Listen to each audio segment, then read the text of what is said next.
What is up, you guys? Steven here for Off the Shelf Movie Night to talk to you about physical media, about Blu-rays and 4Ks, and the way we like to buy and own our movies and TV shows and display them and watch what we want when we want without having to worry about it just randomly disappearing from our library. I know I'm late. We had the holiday. I had some work things. The schedule's been a little bit wacky, but I'm back. I got a lot of content to do. I'm really behind, so I'm going to try and do a lot of stuff. This particular video is a big one, so it's going to take a lot of time to get cut, but I hope you like it. If you haven't subscribed to me already, please do so. We talk about physical media here. We also talk about movies and TV. It's kind of just a pop culture thing, but more related to movies and TV as it goes in theater or on a physical disc of some kind. So if you like that kind of conversation, you're interested in being a collector, you are a collector and you have a great collection already, you're in the right spot. So let's have that conversation. Anyway, today what we're doing is a Pushing 100 update. These are always kind of big, and this is May was a big month for Pushing 100, so I have a good bit to talk about. I'm going to try and be as brief as I can on each topic. So if you're new, Pushing 100 is my project to see 100 films, 100 new release films in theater in 1 year. And I try to do a monthly update to talk about the movies that I saw in the previous month. Currently, as of now, I'm at 41 movies, I believe, which is pretty much right on target for where I need to be to hit my goal. So that's a good thing, no pressure. And there's a lot coming still. There's a lot of cool movies coming up. So hopefully this is not going to be too difficult. It's not that it's difficult. You just have to have time and be willing to watch a lot of things that are probably out of your wheelhouse. I'm seeing a lot of things that are out of mine, that's for sure. This month was a big month, as I said. So let's dig into the movies that I've seen. First up, this seems like old news now, but I haven't commented on it. I'm not going to talk too much about it because it literally is old news. First thing I saw in May was Doctor Strange in the Multiverse of Madness. I'm going to say what most people are saying, in that 75% of this movie is literally Sam Raimi doing the Sam Raimi thing, and it's fantastic. It's a ton of fun. I love it. I love Sam Raimi. I like his filmmaking style, and I'm happy to see him kind of back in the zone as a filmmaker, in that zone that he used to exist in, which I think we last best saw in Drag Me to Hell. He's been producing a lot of stuff for Blumhouse and whatnot, and haven't liked most of it. So I'm glad to see him behind the camera and still doing something cool. Now, the other 25% of the movie, more of a Marvel thing, a lot of required content to push their overarching story forward. That stuff is a little more bland, a little more boring. And overall, here's the thing. There's a lot of visual uniqueness in this film, which is phenomenal, but it's all still kind of cheap CGI, and I'm kind of over it. And another movie that we'll get to later that I saw this month made me even more over it, and not in the way that you might think. So overall, this movie, I will say, is my favorite of this phase so far. There's been a lot of bad movies in this phase. Only really two good ones, this one and Spider-Man. And I know it's kind of a hot take, but the longer I sit with Spider-Man, the less I like it, only because I think it doesn't really exist outside of its nostalgia bomb. Another movie we're going to talk about does that better also. So maybe that's kind of hitting a spot there. It's causing me to feel that way. I mean, Spider-Man is fine. It's fine. It's not bad. It's just not as great as everybody's making it out to be. And neither is this movie. This movie is solidly 7.58, because 75 to 80% of it is really, really fun to watch. Really good. All right.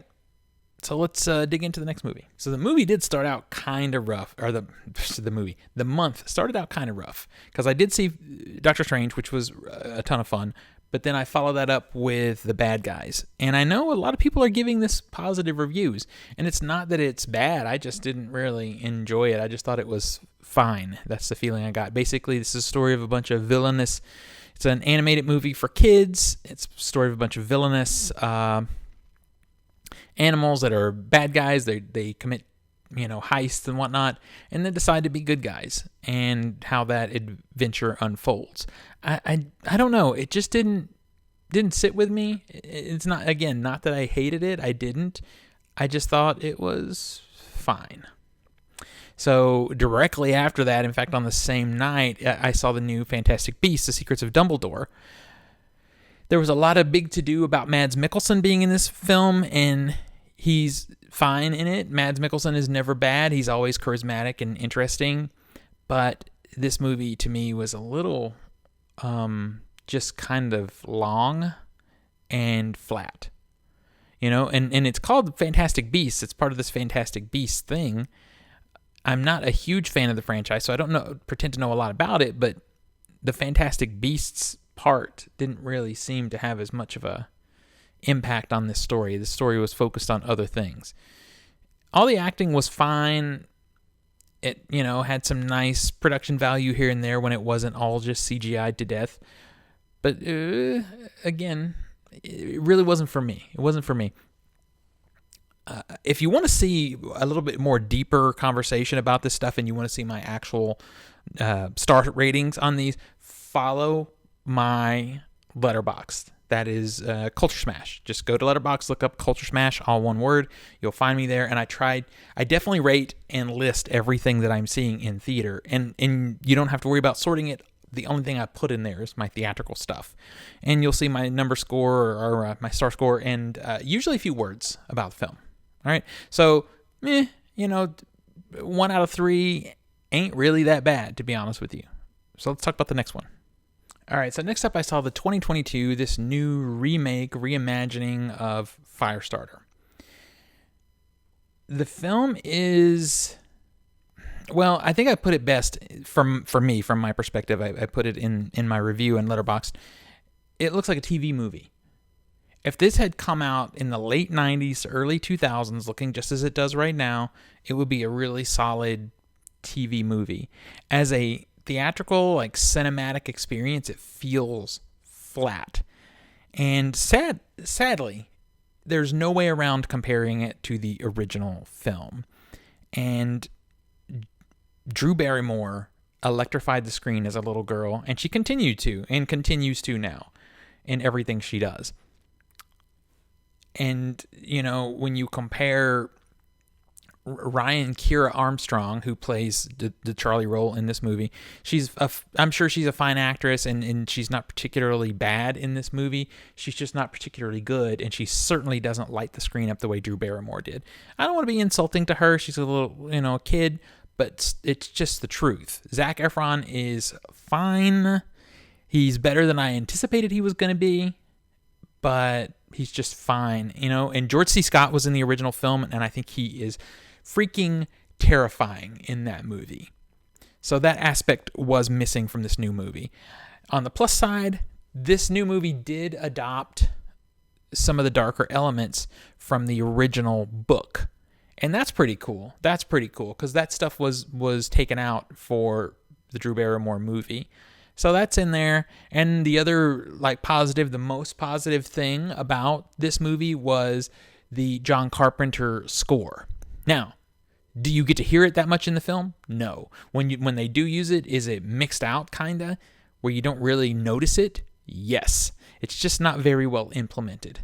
I sat through the entire closing credits of the movie listening to the score, and the score is very cool. It's John Carpenter. If you know John Carpenter's scores, it's very much him, and I enjoyed it, but it's just not taken advantage of. How do you do a horror movie where the horror movie icon, not just in filmmaking, but in scores, and not fully take advantage of the music that he creates? It's kind of an insult. So this movie is, again, it's not a tragedy, but it's also not good. So in the scheme of things, I guess it's utterly forgettable. Okay, this next movie, I honestly should probably do an entire video on. If you guys want it, enough people ask me for it, I will, because there's a lot of meat on the bone. There's a lot to talk about regarding this movie, and that is the new Alex Garland film, Men. It's interesting. It's so divisive, this movie. People seem to really like it or really hate it. I've also seen a very interesting gender break in the people that like it and hate it a lot. There's, in my experience, I'm not saying this is how it is, but in my experience, more male critics seem to like it. Female critics do not. one person did say, one female did say, enjoy your movie about female trauma written and directed by a man. I did see that comment, and it kind of bothers me because we have this even if the movie's not good or bad, for me, the movie is okay. It's okay. It's not a, just groundbreaking thing. It's also not bad. It's kind of in the middle for me. It's okay. But when you start to say a creator can't create stories about a character that is not their same gender, it kind of bothers me a little bit, because I don't believe in putting up any kind of walled garden on creation. Now, what I do believe is someone who creates something purposefully ignorant and doesn't and does it for propaganda reasons, or really has no inkling of the situation. Now, Alex Garland did this film. He wrote and directed this film, and at its core, there's a lot going on, but at its core, it is about a woman's trauma. It is about loss. It is about tragedy. It is about guilt. It is about a lot of things. And it is, focused on a woman. It's Jessie Buckley is the lead actress. There is a lot of commentary that I think gets missed about male guilt, and this sort of broness and overbearing masculinity that it tends to control the world, to be kind of blunt about it. I don't want to get into it too much, but it is there, and I think it gets overshadowed sometimes because I don't think Garland properly implemented what he was trying to say. And at the end of the day, that's the biggest tragedy about this story, is I think he had a lot of things he wanted to say, and they didn't get properly implemented.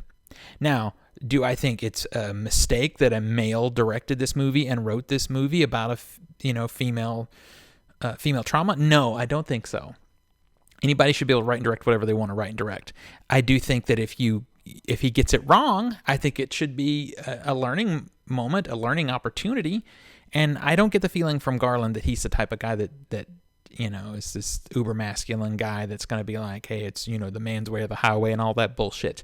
I do think, he would hear what women in particular have to say. I think he would hear it, and hopefully, maybe I'm giving him too much credit, but I would think that he would learn from it. So I do see what he's trying to say, about this, but that's the flaw, is I don't think he quite sticks the landing on it. Now, I do appreciate it and like it for the fact that he went for something different. This is not another Marvel movie or another DC movie or just another existing IP. He did a weird-ass art house movie that got a wide release because of A24. And the things that are good in it are great. They're really great. I really like them. It doesn't stick the landing in the way Ex Machina does, which I think is his very best work. So yeah, it's a 7 out of 10 for me, 7.5 out of 10, because of what the things I do appreciate. But I understand when people say they don't like it. I get it. I understand when my female friends have said it doesn't work completely. I get that. I see it too. I also see what he was trying to do and appreciate that. So it's a 7 out of 10. It's, definitely not for everybody. It is not your traditional narrative film. It's a very small cast. And again, Jessie Buckley is amazing. I love her as an actress, and this entire movie sits on her shoulders, and she does it phenomenally well. The horror elements really work. They are some of the best parts of this movie, and when they're kicking in, not just any gore or anything like that. I'm talking about like the tension. Most of it is in the first half. It really works. So yeah, I would love to talk about the movie. If you want to have conversation about it, if you want me to do a longer video, I'll do that. But 7.5 out of 10. That's where it is. Again, I guess I've said it a couple of times. I appreciate what's good, and I understand what's not. So that's my thoughts on Min. Okay, I ended the month, literally the last day of the month, with Top Gun Maverick. This movie it's interesting because it was pushed so many times. The pandemic caused it to be pushed. The studio kept pushing it, kept pushing it. A lot of people didn't understand why, and I don't know that I fully understood why until I went to the theater and saw this movie. Now I get it. Top Gun Maverick is one of the best summer blockbuster popcorn thrill rides that we've had in years. I might like, character-wise, some of the Marvel things really maybe better because I'm invested in them out of nostalgia, but they don't hold a candle to the thrill ride that is Top Gun Maverick. And I know that is a hot take, but the reason that is true is because they are all CGI-driven things. You know, since Iron Man, since the first Iron Man, which did have at least a little bit of practical effects in it. Top Gun Maverick has real airplanes, real action, real dogfighting. You know, well, real as it applies to being in real planes, and that gave it real height, real depth, a real organic feel. I don't care how good your CGI is. It doesn't hold a candle to a practical effect. And that's why it's funny to see people losing their mind over this movie and being surprised and not really sure why that's such a thrill ride, why they love it so much. Well, this is why. It is because it is real. For me, the action in this movie was like stepping out of a claustrophobic room and getting a breath of fresh air. Every popcorn summer movie now feels like it's shot inside a studio with green screens and CG. And, you know, I'm not saying there's not CG enhancement and things that happen in this movie, but it's enough real, it's enough practical that you feel it and you see it and it impacts the experience. All of that would be enough to make this a great time at the theater. But on top of that, it's a basic story. It is a basic formula. It is, in fact, a very much an expansion, a re-riff on the first film. But it's almost in a way a perfect popcorn movie, because a really great popcorn movie, to me, shouldn't be dumbed down. And a lot of them now are just stupid, right? Moonfall. But it also shouldn't be too cerebral. It's supposed to be fun. It should be a solid story. You use solid plot development, solid character and world building, you know, but don't go too far with it. And don't be faux cerebral, which is happening a lot too. It's not really cerebral. It's actually stupid. You just got to keep it, you know, build your story, your popcorn movie on emotion, you know, create the characters, set the emotional goals, and hit them. And this one does it. It's just pure fun. It is pure fun. Are there flaws? Yes. The biggest flaw, I think, is it has a wonderful secondary cast, and we'll get to that in a second. But the biggest flaw is Jennifer Connelly is great in this. She's beautiful. She's a really talented actress, and there is an opportunity to have given her a little more impact on the story in the third act, but instead she kind of plays a stereotypical role for a movie from the 80s, honestly. And that's sad. That's sad. There was an opportunity. They could have done something there to give her a little more depth, and they didn't, and that annoys me. That said, the one thing, again, what they did brilliantly, what filmmakers did, Tony Scott did, the creator of the first film, is take all the smaller roles and cast them with good, solid character actors. I'm talking John Hamm, Jennifer Connelly, Ed Harris. This movie did that. So a character or a role that could be nothing, you put a good actor in there and they make something of it and they have impact on the film. And that's what happened in Top Gun Maverick. So everybody is having a good time, doing great work, and executing some fun popcorn action. I was exhilarated coming out of this movie. I was exhilarated. It's just ridiculous fun. If you can go. This is worth your theater time. If you haven't been doing theaters much, you know, Doctor Strange, even though it's all CG, is also something you could see in theater because of Sam Raimi's incredible editing and camera work.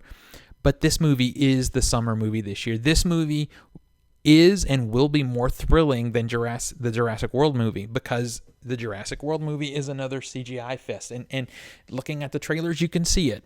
This movie is something different. It's something fresh. It's no Oscar-winning story, but damn, it's a good time. Damn, it is a good time. If you haven't seen the original, you can still enjoy this film. They do a good job of character building and setting the story and all that kind of thing. Now, if you can, currently the first movie is on Netflix, and I recommend it. Not necessarily because it's such a wonderful movie, but because if you've seen the first movie, the second one will definitely have a little more impact on you. It's not necessary, but it will make the second movie a little better. And what's crazy is, in retrospect, the second movie makes the first movie a little better, right? And that's the sign of a successful sequel. So there you go. I mean, I know I'm raving on about this one more than others. I could dig more into Men, but I just don't want to, because I think it's so divisive, and that makes me sad. Doctor Strange is good, but it's been talked to death, and most everything else I saw was mediocre for this month, except this last film that we're going to talk about. I talked about it out of order accidentally, but that's fine. The last film is a smaller film I was able to see in theater, and I'm so excited I got to see it because it was only in the theater here for a week. It's the director Gaspar Noé. Gaspar Noé is not for everyone. His movies are a physical and emotional challenge to watch. Every single movie the man has ever made is that. He knows how to make movies in a way that will affect you physically. It's not just, sad or happy or scared or mad. He can get you physically. He knows how to use the camera, use his backgrounds, use lighting to make you feel his movies. So they are not for everyone. Climax is one of my favorite movies of his. That movie nearly made me nauseous in the theater, and that's never happened to me before and hasn't happened to me since.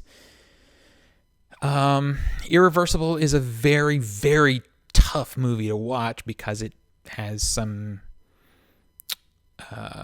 I'll just let you look it up. It's hard to watch, but from a filmmaking perspective, it is incredible in its execution.